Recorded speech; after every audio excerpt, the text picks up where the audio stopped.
करेंगे वक्फ बोर्ड की, जिस पर कानूनी नकेल कसने की तैयारियां शुरू होगी। यूं तो आपको बता दूं कि संशोधन कैबिनेट से पास हो गए और उसको संसद में आज रखा भी जाने की तैयारियां चल रही थी, लेकिन अब बताया जा रहा है कि इसी हफ्ते संसद में वक्फ एक्ट में संशोधन रखे जाएंगे। इस विधेयक को इसी हफ्ते आपको बता दें कि पेश किया जाएगा और जो असीमित अधिकार वक्फ बोर्ड को दिए गए हैं उन पर अंकुश लगाने के लिए ये बहुत महत्वपूर्ण माना जा रहा है।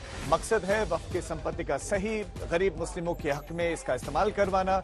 लिहाजा केंद्र सरकार इस कानून में बड़े संशोधन की तैयारी में है।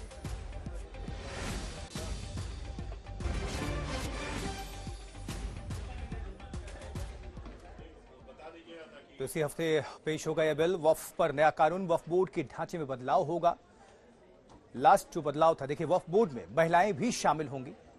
ये आपको अपडेट कर रहे हैं क्या क्या जो मेन पॉइंटर्स हैं। विवादित संपत्तियों का सत्यापन होगा और ये जरूरी होगा, अनिवार्य। डीएम के पास संपत्तियों का रजिस्ट्रेशन होगा, ये भी अनिवार्य है और इसको लेकर तमाम इंफॉर्मेशन आप सभी तक पहुंचा रहे हैं। और लास्ट में अगर देखें 2013 में आखिर संशोधन हुआ था, यूपीए का कार्यकाल था, वो असीमित एक तरह से शक्तियां दे दी गई थी। वक्फ के पैसे वेलफेयर स्कीम पर अब खर्च होंगे। ये तमाम जो बदलाव है, संशोधन है 40, उसके बारे में आपको जानकारी दे रहे हैं। जिसे चाहे अपनी संपत्ति घोषित कर सकता है वक्फ। ये वक्फ एक्ट में आखिर संशोधन की जरूरत क्यों पड़ी, तो वो आपको बता रहे हैं। वक्फ को अपनी संपत्ति साबित करने की जरूरत नहीं। अब अगले अगर पॉइंटर्स की बात करें तो दावेदारों की ही अपनी संपत्ति उन्हें साबित करना होगा। ये मेन पॉइंटर्स है। वक्फ के खिलाफ कोर्ट में अपील नहीं हो सकती। इसमें जो असीमित अधिकार है वक्फ के पास, उस पर आपको अपडेट कर रहे हैं। अगर आप जो है वो इसी संकीर्ण सियासत में, इसी सोच में और इसी सनक में रहेंगे कि वक्फ व्यवस्था को, वक्फ के सिस्टम को टच मी नॉट, मतलब आप छू नहीं सकते, छुई मुई है।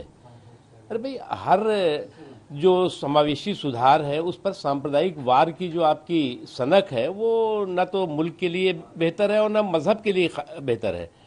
और एक लॉन्ग पेंडिंग प्रॉब्लम का जो है वो लॉजिकल एंडिंग सोल्यूशन जो है वो वक्त के लिए भी बेहतर है और वक्त के लिए भी जरूरी है। मुसलमान भाइयों को कैसे उनके अधिकारों को छीना जाए, उनकी अधिकार जो मिले हैं, जिन्हें आजादी के अधिकार हैं या उनके स्वतंत्र जो अधिकार हैं, उनके अपने धर्म को लेकर के अपनी कामकाज की व्यवस्था को बनाए रखने के लिए।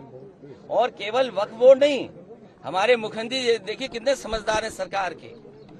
उन्हें उर्दू में ये पता लगा कि नुजूल उर्दू शब्द है, केवल उर्दू के शब्द नुजूल को लेकर के पूरा प्रयागराज खाली करा रहे थे, पूरा गोरखपुर। और गोरखपुर में अपना स्वार्थ है उनका कुछ, या उनके सहयोगी साथियों का स्वार्थ है। जो कोई भी लोग ये चीजें बोल रहे, वो फेक नैरेटिव फैला रहे। जो लोग मुसलमानों के ठेकेदार बनते, क्या उनको मुसलमानों की फिक्र है? कभी मुसलमानों के घरों में झांक के देखे क्या हालात है उनके? आज ऐसे नेताओं को, ऐसे दलालों को तकलीफ हो रही है जिनकी रोजी रोटी वक्फ बोर्ड पर चलती थी। आज उनकी दुकानों पे ताले लगने जा रहे हैं तो उनको ये तकलीफ हो रही है।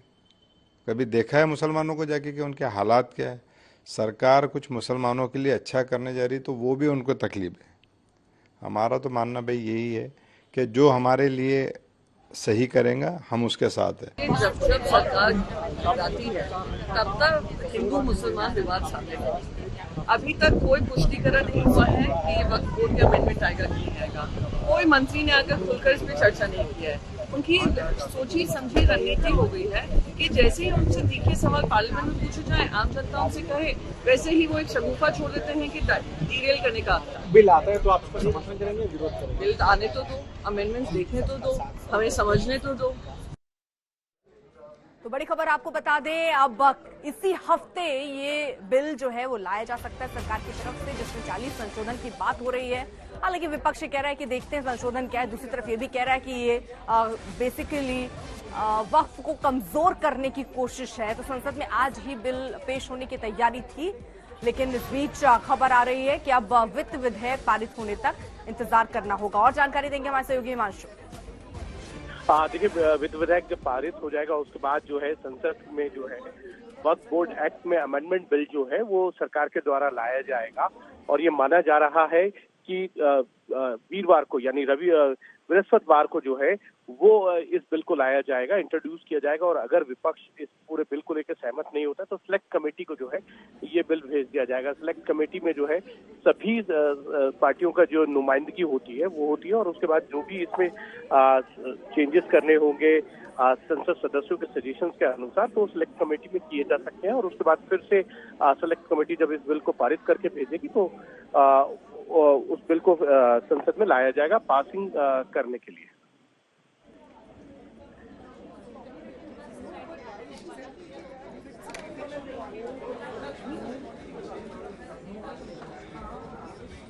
हेलो हिमांशु, बहुत शुक्रिया आपका इस तमाम जानकारी के लिए। तो इस कानून में बड़े बदलाव की तैयारियां केंद्र सरकार करे। हमारे संवाददाता संतोष भी इस खबर पर हमारे साथ ज्यादा जानकारी के साथ जुड़ गए। संतोष, बहुत सारी शिकायतें, इसमें कोई दुरा नहीं है कि मिले थे, खासतौर पर तमिलनाडु से जो केसेस सामने आए थे उसके बाद से सब अचरज में थे कि 1500 साल पुराना मंदिर था उस गांव में और 1400 साल पुराना वक्फ बोर्ड, वो दावा ठोक रहा था जमीन पर। लेकिन जो सियासत है लखनऊ में और उत्तर प्रदेश की जो पॉलिटिकल पार्टीज हैं उसको कैसे देख रहे हैं, खासतौर पर समाजवादी पार्टी?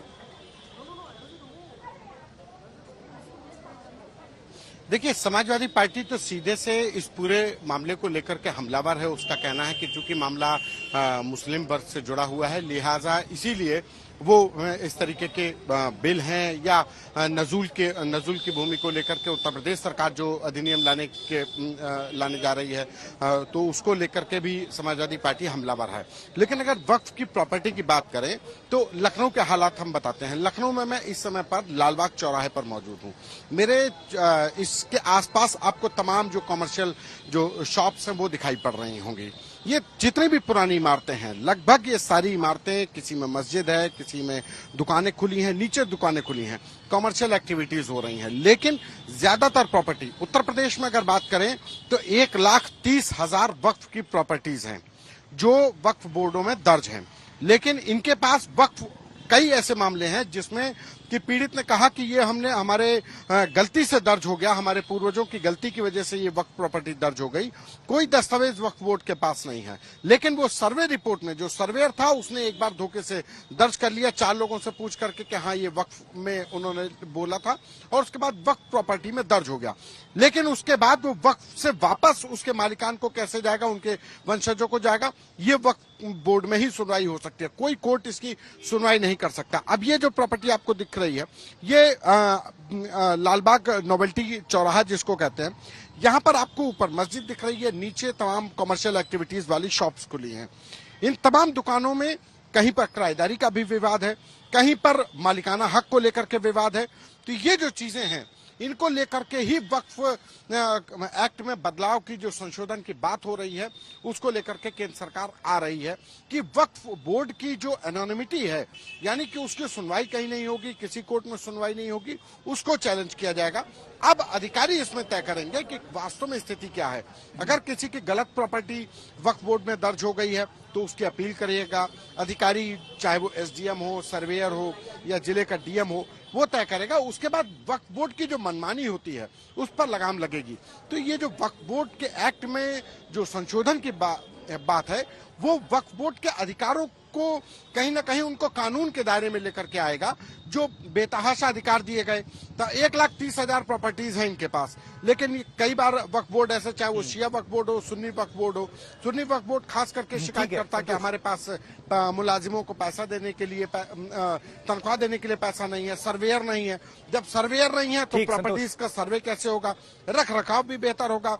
जो वक्फ बोर्ड की जी संतोष, आप नजर बनाकर रखिएगा। बहरहाल आपका बहुत बहुत शुक्रिया इस खबर पर दर्शकों को विस्तार से जानकारी पहुंचाने के लिए। अब अगली खबर असम से, जहां हेमंता सरकार सख्त कानून लाने की तैयारी कर रही है लैंड जिहाद, लव जिहाद को लेकर। जी हां, आपको अपडेट कर दें, असम में 2 नए कानून लाने की तैयारी चल रही है। लव जिहाद में देखिए यूपी की तर्ज पर यह कानून होगा असम में भी, और दूसरे धर्म की संपत्ति खरीदना मुश्किल, लैंड जिहाद, ये इसमें प्रावधान है, इसमें मेंशन है। संपत्ति खरीदने पर इजाजत बेहद जरूरी होगी, अनिवार्य होगी। उम्र कैद तक की सजा लव जिहाद पर। उत्तर प्रदेश की तर्ज पर समझ लीजिए तो हेमंता सरकार इस कानून लाने की तैयारी में भी है। अब आपको सुनवाते हैं क्या प्रतिक्रिया है।